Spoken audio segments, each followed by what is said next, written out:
Les Lions de l'Atlas avaient rendez-vous avec l'histoire et ils ont répondu présent à Tanger, Casablanca, Rabat et partout dans le royaume et même sur le continent africain jusqu'au Qatar, à Doha. L'ambiance est folle et les hommages se multiplient après l'exploit des Marocains qui s'imposent face au Portugal dans un quart de finale à couper le souffle qui s'est joué aujourd'hui. Victoire 1-0 grâce à la 42e, un splendide but de Youssef Nessiri qui monte très haut pour placer une tête imparable pour le portier portugais. 1-0 pour le Maroc. Les Portugais font le pressing, mais les Lions de l'Atlas tiennent et sont déterminés à continuer à écrire l'histoire en réalisant un nouvel exploit. Ce 11 national a disputé avec une grande détermination ce match et se qualifie ainsi pour les demi-finales. Le vainqueur de la rencontre qui se joue ce soir entre la France et l'Angleterre rencontrera le Maroc en demi-finale.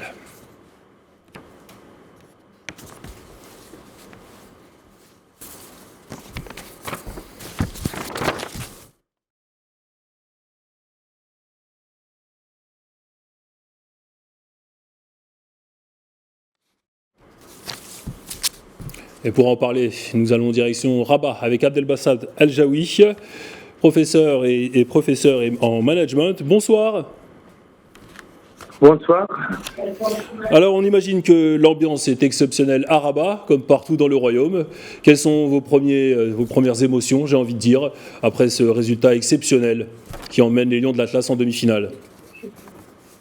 Bon, sincèrement, je peux pas décrire la joie que l'équipe nationale a pu diffuser chez les Marocains. Un grand merci. Je tiens à remercier, à féliciter tous les joueurs. Je tiens à féliciter aussi et à remercier le staff technique, à remercier Walid El-Regragui pour la joie qu'elle a pu transmettre à tous les Marocains, que ce soit ici au Maroc ou bien ailleurs.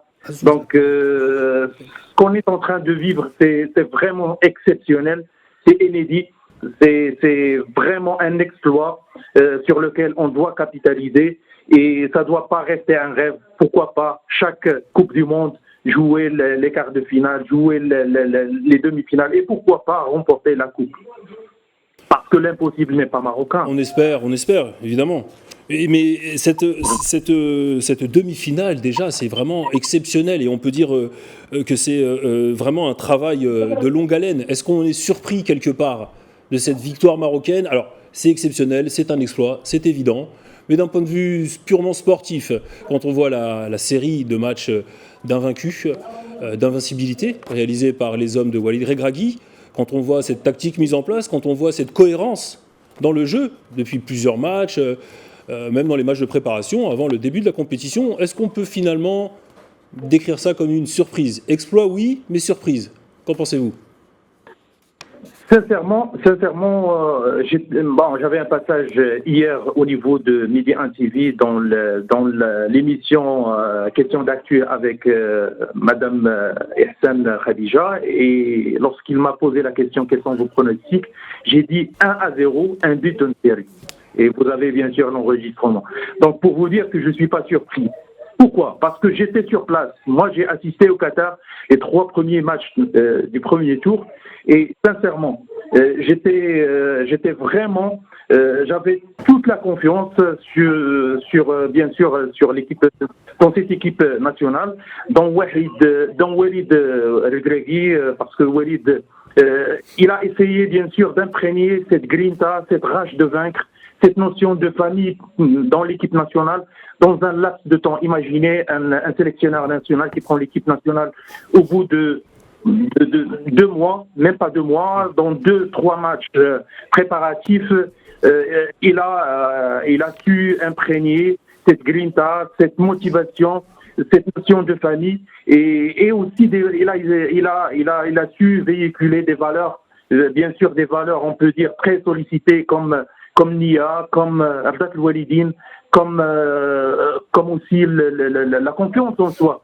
Le problème qu'on avait, c'est que à chaque fois qu'on participe, on disait l'essentiel c'est la participation. La participation, chaque année on disait ça, alors que on doit faire confiance à notre savoir, à notre expertise, à notre savoir de faire. Et voilà, les résultats sont là. Lorsqu'on fait confiance à Ould Bled, comme on dit, un produit national, parce que Walid El Gregui, c'est un sélectionneur national qui est passé par le FUS, qui est passé, bien sûr, par l'Ouides, qui a fait preuve de beaucoup de métiers, beaucoup on peut dire, de réussite. Il a gagné la Champions League, il a gagné beaucoup de titres au niveau national. Et on lui a donné, bien sûr, l'occasion pour se mettre en évidence et, bien sûr, pour donner cette joie à tous les Marocains et à toutes les Marocaines. Et Absolument. grand merci à l'équipe. Oui. On se joint à vous pour ces remerciements, et vous avez totalement raison de le rappeler. C'est vrai que Walid Regragui, à l'image de l'Afrique, à l'image de toutes les nations africaines qui ont compté lors de ce mondial, pour la première fois, des sélectionneurs locaux. Chaque nation avait un sélectionneur qui représentait sa nation, et c'était jamais arrivé. Auparavant, on peut dire que le mythe du sorcier blanc a été brisé avec cette Coupe du Monde. Et Walid Regragui est un produit Made in Morocco. Vous avez absolument raison de le rappeler. D'ailleurs, à ce sujet, vous êtes également professeur en management du sport. J'aimerais, Monsieur El Jaoui, justement vous faire rebondir là-dessus.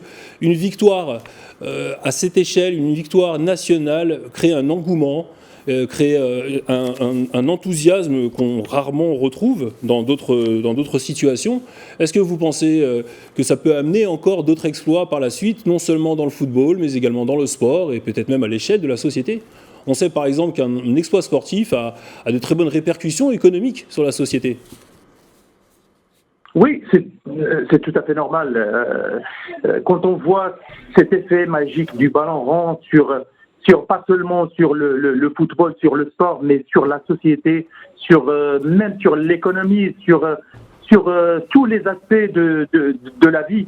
Donc, on doit capitaliser sur on peut dire cet exploit, sur ce sacre, pour bien sûr pour l'exploiter dans les différents aspects, surtout du management du sport, pour professionnaliser notre sport. Et maintenant, le football, qu'on le veuille ou non, il est bien sûr une locomotive de développement des autres disciplines sportives. Donc, on doit capitaliser sur ces victoires pour, bien sûr, vivre d'autres moments de joie dans d'autres disciplines sportives. Et on doit inculquer cette culture de gagne chez, bien sûr, nos jeunes, chez les différentes catégories dans les différentes disciplines, bien sûr, sportives, pour, bien sûr, avoir des futurs champions, que ce soit dans les sports individuels ou bien dans les sports collectifs, parce que l'impossible n'est pas marocain, comme j'ai dit tout à l'heure, et les Marocains sont capables de hisser, bien sûr, le drapeau marocain très très haut. Pas seulement on est là pour, bien sûr, représenter le Maroc, mais on représente aussi la nation arabe, on représente les Africains, on représente aussi on peut dire la population arabo-musulmane. Donc c'est une fierté d'être, bien sûr, d'être marocain, et c'est la fierté de tous les Marocains, que ce soit ici au Maroc ou bien à l'extérieur du Maroc. Un dernier mot, Monsieur El Jaoui, justement sur ce côté outsider, c'est le petit pousset qui s'est imposé ce soir. Et puis vous disiez justement cette mentalité de la gagne, on ne participe plus, on ne vient plus pour participer, mais on vient pour gagner. Alors je ne résiste pas à l'envie de vous demander un pronostic pour le quart de finale qui va se jouer dans quelques heures.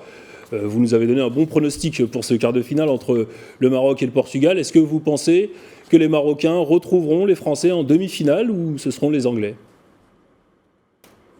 Sincèrement, lorsque le Maroc a gagné le match contre l'Espagne, j'avais confiance en équipe nationale, pour la simple raison, c'est que je suis de près les prestations des joueurs dans les différents championnats internationaux, et je connais aussi les joueurs du Portugal, et je savais qu'on aurait cette occasion de tuer le match, parce que même si on a planté un but dans le premier mi-temps, on avait beaucoup d'occasions pour tuer le match, pour la simple raison, c'est que la défense portugaise, c'est une défense qui est fébrile et très lourde, et donc on avait l'occasion de tuer le match. Mais bravo aux joueurs qui sont restés concentrés, qui sont restés, on peut dire, motivés, qui ont essayé de défendre ce but, bien sûr, tout au long du match, bien sûr, aux arrêts de jeu, jusqu'à l'extra time. Absolument. Merci beaucoup, Monsieur El Jaoui, et merci aux Lions de l'Atlas pour ces émotions et pour cet exploit extraordinaire qu'on On espère que ce n'est pas fini. On essaye, on reste prudent, mais maintenant tout est possible, comme vous l'avez très bien rappelé. Merci beaucoup, Monsieur Al-Jaoui. Merci à vous, merci pour l'invitation, merci à l'équipe nationale, merci à Walid El-Gregui, merci à tous les joueurs. Et maintenant, on est à 2 pas, bien sûr, de la coupe. Pourquoi pas rêver et pourquoi pas gagner la coupe, Inch'Allah. Qu'il soit marocain, Inch'Allah. Inch'Allah. Merci beaucoup. Tout est possible. Merci à vous.